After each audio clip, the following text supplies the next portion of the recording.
नमस्कार. श्री ब्रह्मचैतन्य महाराज गोंदवलेकर प्रवचन. आज 24 जून. ज्ञान हे दुहेरी शस्त्र आहे. लोककल्याणाच्या तळमळीने जो ग्रंथ लिहितो तो खरा ग्रंथकार होय. वाचनात आलेले आचरणात आणून जो लोकांना सांगतो तो खरा वक्ता होय. आणि सांगितलेले जो आचरणात आणतो तोच खरा श्रोता आणि साधक होय. अलीकडे ज्ञानप्रसाराची अनेक साधने उपलब्ध झाली आहेत. त्यामुळे नको त्या ज्ञानाचाही विस्तार झपाट्याने होतो आहे.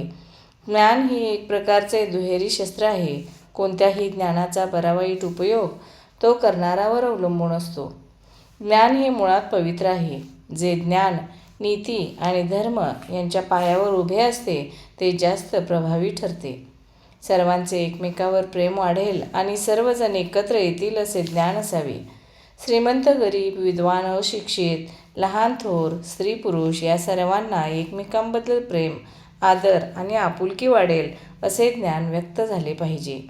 द्वेष मत्सर वाढविल नीती धर्माला फाटा देईल असे ज्ञान पुस्तकात नसावे. विद्वान शास्त्रज्ञ नवीन शोध लावून जगाला स्वार्थी आणि लोभी बनवितात आणि त्यामुळे सर्वनाश होतो. जे ज्ञान समाधान देत नाही ते खरे ज्ञान नव्हे. जगाचे खरे स्वरूप ज्याने कळते तेच खरे ज्ञान होय. देहासंबंधी जे ज्ञान ते व्यावहारिक ज्ञान. जे जसे आहे तसे ओळखणे हे तत्त्वज्ञान. मी देहाला माझा म्हणतो आणि अर्थात मी देह नव्हे माझे घर म्हणणारा मी घराहून वेगळा ठरलो. जडत्व म्हणजे काय? देहाच्या ठिकाणी ममत्व हे जडत्व. पदार्थाचे यथार्थ ज्ञान ज्याला आहे तो शहाणा.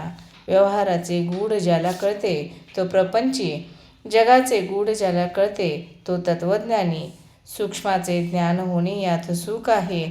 आत्मा हा समुद्र आहे तर जीव हा त्याचा अगदी लहान थेंब आहे. त्याची ओळख होऊन आत्म्याशी समरस होणे हेच खरे तत्त्वज्ञान आहे. ब्रह्म सत्यम जगन्मिथ्या अशा ज्ञानाच्या गोष्टी कळायला कठीण असल्या तरी अभ्यासाने दीर्घ काळानंतर कळतील. पण नामाचे महत्त्व कळणार नाही. ते एक संत कृपेनेच कळते. नामावर विश्वास बसणे महाभाग्याचे लक्षण आहे. आपण बुद्धिभेदापासून सावध दूर राहिले पाहिजे. संत वचनावर विश्वास ठेवून अखंड नाम घ्यावे. त्यानेच समाधान लाभेल.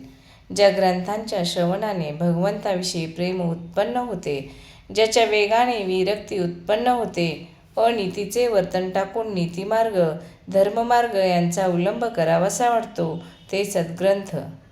उदाहरणार्थ ज्ञानेश्वरी दासबोध नाथ भागवत हे ग्रंथ सदोदित वाचून त्यांचे मनन करणे हेच फार जरुरीचे आहे. त्याने ईश्वर प्रेम उत्पन्न होते.